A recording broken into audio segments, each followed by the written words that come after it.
देखिए, आज हमारे माननीय पूर्व मुख्यमंत्री केंद्रीय मंत्री श्री मनोहर लाल जी का जन्मदिवस है। मैं मेरी तरफ से सिरसा के परिवार की तरफ से उनको बहुत बहुत बधाई देता हूं और भगवान से कामना करता हूं, श्री बाबा तारा जी से कामना करता हूं कि वो स्वस्थ रहें, उनकी लंबी आयु हो और वो केंद्रीय मंत्री दिन रात दिन दुगनी भारत सरकार के अंदर भारत की सेवा करते रहें। उन्होंने निष्पक्ष काम किया था।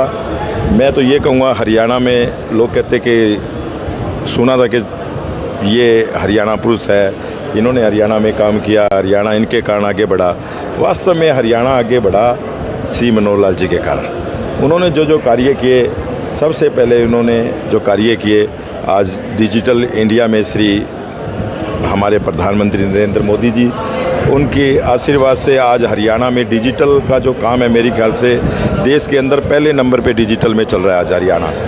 उसके बाद बिना खर्ची और बिना पर्ची के जो उन्होंने नौकरी दी, जिन लोगों को जो नौकरियां सिर्फ पर्चियों पे मिला करती थी, आज वो लोग तरस रहे हैं। और जो लोग मेहनत कर रहे हैं, जिन बच्चों के परिवार मेहनत कर रहे हैं, उनको आज नौकरियां मिल रही है, गरीब से गरीब परिवार को नौकरी मिल रही है। तो ये मुख्यमंत्री, पूर्व मुख्यमंत्री श्री मनोहर लाल जी की देन है। उन्होंने आगे हरियाणा को बहुत कुछ दिया और बहुत आगे बढ़ा है उनके कारण। और मैं तो भगवान से ये प्रार्थना करूँगा कि वो स्वस्थ रहे, उनका जीवन और लंबा चले और वो भारत सरकार में ऐसी सेवा करते रहे। आप और आपके बड़े भाई गोपाल कांडा जी ने भी सैकड़ों बार मनोहर लाल जी से मुलाकात की, किस तरह का कार्यशैली थी? देखिए, 24 घंटे काम करने वाले उन्होंने निष्पक्ष काम किया, सबका साथ सबका विकास। और उनकी सोच ये थी कि मैं जब तक हरियाणा में थे कि मेरा हरियाणा आगे बढ़े, और एक एक चीज़, एक एक पैसे का हिसाब, एक एक डिपार्टमेंट का हिसाब उनकी उंगलियों पे रहता था। सबसे बड़ी बात है कि मैंने देखे कि लोग कहते थे कि इतने मुख्यमंत्री रह के गए हैं, आज तक मैं गारंटी देता हूँ कि किसी को भी कोई डिपार्टमेंट उनकी उंगलियों पे नहीं है। जो आज भी मनोहर लाल जी के हर डिपार्टमेंट उनकी उंगलियों पे था, हिसाब किताब था।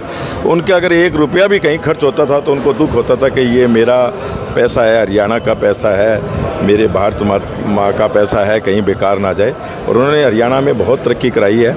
आज केंद्र में है तो केंद्र में भी तरक्की कर रहे हैं, बहुत अच्छी। सिरसा जिला से विशेष लगाव था? हाँ, सिरसा में उनका विशेष लगाव रहा है। वैसे तो हरियाणा में ही रहा है विशेष लगाव, आज भी, चाहे वो भारत में केंद्र में बैठे हैं, पर उनका लगाव हरियाणा में हर समय रहता है। और सिरसा में विशेष कर उनका लगाव था।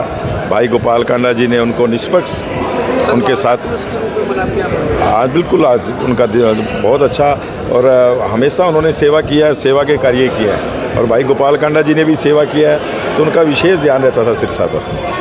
5 राज्यों के चुनाव हुए, जिसमें 3 राज्यों में बीजेपी ने प्रचंड जीत हासिल की, किस तरह देखते हैं? ये देखिए, ये तो हमारे प्रधानमंत्री नरेंद्र मोदी जी जो दिन रात काम कर रहे हैं भारत के लिए, वो भी निष्पक्ष, सबका साथ सबका विकास।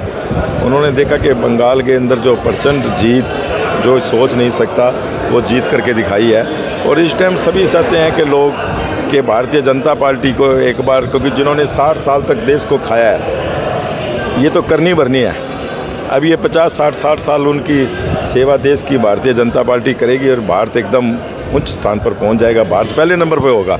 अभी भी लोग कह रहे हैं कि तीसरे नंबर पे है, भारत आने वाले समय में पहले नंबर पर होगा। कांग्रेस और विपक्ष की किस तरह से दशा देखते हैं? कांग्रेस है नहीं, खत्म होगी, 0 पे आएगी, शून्य पे चलेगी।